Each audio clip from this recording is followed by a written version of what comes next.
Like while we've had a presence in Goa for some time now, this is the first time we've come in with full force like this. So, sorry, my name is Arun Chalaram. I'm one of the directors of Featherlite. I mostly handle manufacturing and operations, and yeah, I'm here happy to answer any questions.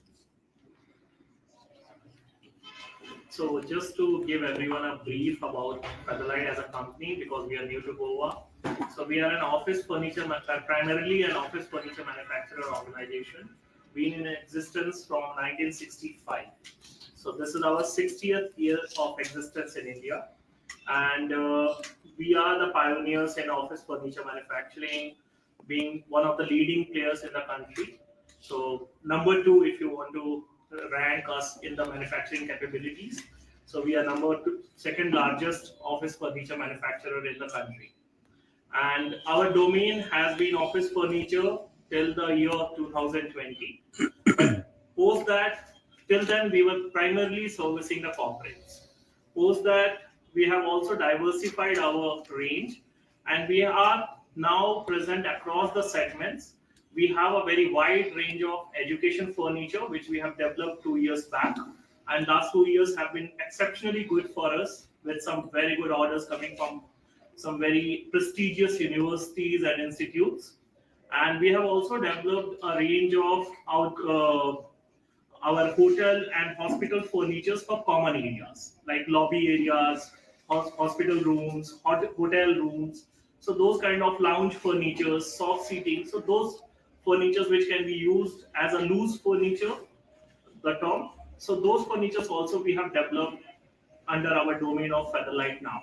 So now we have a much bigger umbrella. We cater to offices, we cater to education institutes, primarily the secondary education institutes, universities, colleges, and secondary schools. And then we cater to your hospitals, we cater to hotels. So now the domain is much, much bigger. And we have also explored it, ventured into the government segment now, which, as I pointed out, corporate used to be our strength. We have always worked with MNCs, lot of, being a Bangalore-based company, Bangalore is a tech hub. We have serviced so many IT companies, tech companies. But post 2020, all that has changed as well. We have also ventured into a government segment in a big way. So we are present on a GEM platform, which is government e-marketplace. We are participating in tenders. We are servicing government offices, and happy to share that in our own Goa city, we have done our new fire station in Panjim, which was done by Featherlite. We are also doing one institute in our towards Madgaon, which is approximately 2 crore worth of project, which is a school. And so before setting our foot into the ground, we have already got a work of around 3 to 4 crores, which we have done directly from the company in the last previous year. And GSIDC, we have been working with very closely for their different projects as we go along. So that has been about our company profile. And coming about our core principles, if you talk about, we believe furniture is about three things. First and foremost, a furniture has to be fundamentally functional, right? A furniture is of no use if it is not serving the function it is made for. If a chair is not helping you sit comfortably, then that chair is of no use. So functionality is our first priority. Second priority is aesthetics, because something can be very functional, but if it is not good looking, in today's world, looks mean a lot. So functionality, aesthetics, and third, not the least, but the most important point, and everyone is talking about it nowadays, we have been talking about it from last 25, 30 years, is sustainability, right? So it's not only talks, it's not only verbal chat, it's not only opinions that we are putting out. We have integrated sustainability in our system. So like in the beginning, I was pointing out, we are the second largest manufacturing unit for the office furniture segment, right? And when you run a manufacturing unit, you consume a lot of energy from the nature. And when I talk about sustainability, so let me tell you, all our manufacturing units are running on solar panels installed on our manufacturing unit roofs. Our factory and plants are installed with solar panels on the roof of the factories. and we use the energy generated from those solar panels. So we are already using a renewable source of energy. Before anyone spoke about sustainability, this is happening from last 15, 20 years. And it's not like that we use the energy for ourselves and we also give it back to the government. So instead of consuming anything from the nature, we are actually giving it back while producing and developing our capabilities in terms of manufacturing.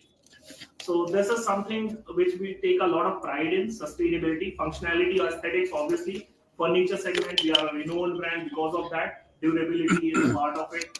But sustainability is something which we take a lot of pride in.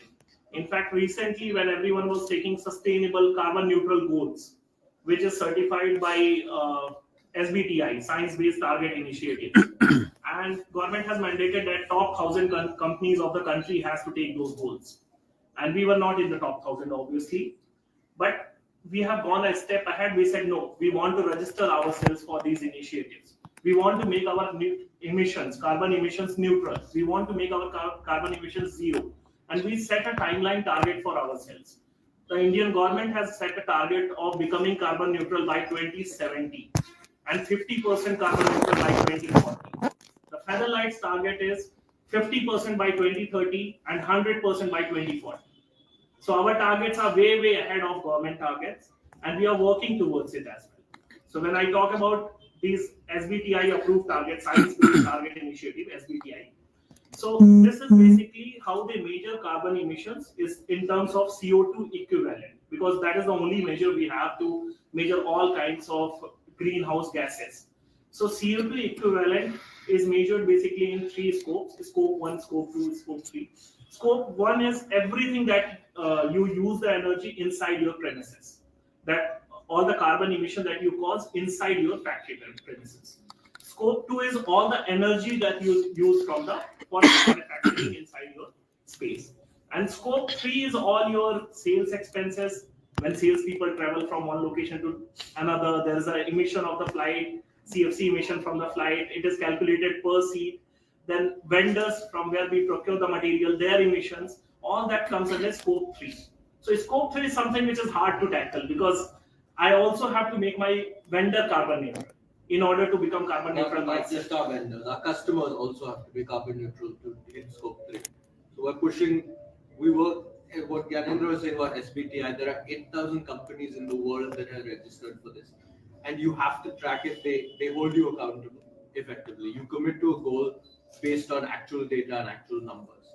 And so we've shown our data, we've shown our numbers, we've been third-party audited multiple times to make sure that the numbers are true. And then post that, they accept you. Featherlite has 2 out of the 8,000 companies worldwide that have signed up for this. So it's something we're very proud of. And to give you examples of other companies on the list would include companies like Volvo, one of the largest truck manufacturers in the world. Most of the automotive companies these days. So it's not an easy task, but it's something that we're very excited to do. So we are open for questions. If you have any, we are happy to answer them. So how you see the Goan market presence? So Goan market, entering into Goan market was not a traditional, obviously it was not a traditional tech market where we excel in, right? But like I pointed out, after 2020, after primarily the COVID incident, we have also diversified our range. So coming into the Goa market, our focus is going to be education institutions. Goa is hub of education institutions. Many people are not aware of it. Goa is always seen as a tourist destination, but people do not know a lot of premium institutes exist in Goa. A lot of higher education institutes are coming to Goa because of the land availability, because of the ecological availability. People are coming to Goa. So we will be focusing on servicing those people with our premium education solutions. Then second segment to focus for us is going to be government institutions in Goa city. And third, and the most important, which everyone knows of, obviously the restaurants and hotels, the lobbies of the hotels, the rooms of the hotels, because ultimately it is a tourist destination. So you can't deny a fact. So we have came up with an entire range to service all this. And obviously corporate business goes without saying. That has been our forte. So wherever there is a company, wherever there is a commercial space, we are there to serve with our furniture offerings. So that has been our key focus while planning about over. How do you provide a service to people? So we are going to have a dedicated service installation team over here, and also Bangalore is a night away. So if any part is required or anything is required, a person will order overnight, and next day my service engineer is there to service you. So service is something which is very important, because our business is not a transactional business. We don't deal with a customer once in our life. Our business is a relationship based business. B2B business is always a relationship based business. B2C is a transactional business. I sell you a chips packet, you eat chips, you forget about it. I sell you a chair, you will sit on that chair for 10 years. And after 10 years, when you're planning to buy a new chair, you will still think of me. And I want you to think of me. So I need to make sure I have that kind of service and I have that kind of relationship that you come back to me again. So my business is a relationship business. It's not a transactional business. Also, we have at this moment, I think 70 plus stores across the country. So we have service centers and warehouses across the country as well. So providing parts or service is not a big problem for us, especially like Ganesh said, in Goa, you're on overnight trip, it's very easy. We have stores in the northeast, far away. We deliver projects in towns that you probably never even heard of. And so we have to service those as well. And we make sure that we have a team large enough and facilities large enough to do that. What is the material you use for this furniture? The major materials that we use would be plastics, foams, particle board, wood, and metal. These are the four major materials that we use. So when he says wood, there are different variants of wood. There's a particle wood, there's solid wood, there is plywood, there is birch wood, there is hydro shield, which is moisture resistant and heat resistant. So different variants of particles, different variants of materials that we use to give you the final solution as a furniture. Of how Featherlite operates and how we have those values engraved in us rather than just talking about things. Right? So everyone talks about we should do something for people who are not self-sufficient, and people usually what corporates do, they do CSR activities. Let's donate something and get rid of it, right? So that's how they showcase. Some company has donated 500 crores for this cause, right? So what we have done, donation is one part of it. That is good. Obviously that helps. But there's another part of it. By making people feel themselves valuable, by making people realize that they are not no lesser than anyone. So in order to take that step forward, our factories are 100% automated, 100% automated. So you see a chair, this chair, when it is getting manufactured, when it is getting assembled, not a single person has to lift this chair. So what does it enable? It enables that you don't need a physical strength to do our products. You don't need a physical strength to manufacture a Featherlite product.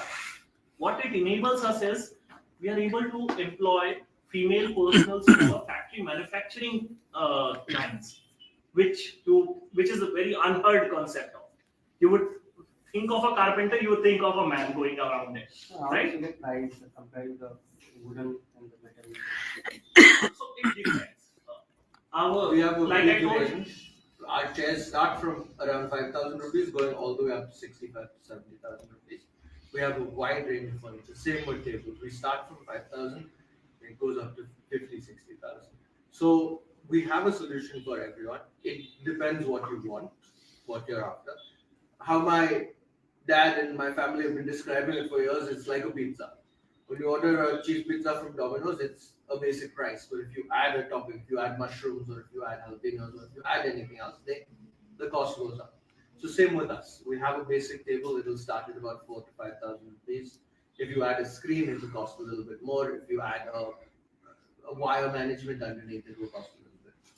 So we have products at every price range. so we are a modular company. So every configuration is different as per your need, as per your requirement, as per your space availability, as per your usage. We customize and design a product, and basis that the pricing will differ from product to product. What we do is what we call it is mass customization. So we have some standard products, but our main strength is that we cater to the customer's needs. There have been multiple cases where customers said, our heights are different, or we need or different lengths, or we need some sort of new solution. Well, there was one where a customer said, "Listen, in my office I don't want wires coming from the floor. I want them coming from the ceiling." So we had to design a solution that brought the wires from the ceiling to the furniture, and that's stuff that we can do. Samsung was that customer for your reference.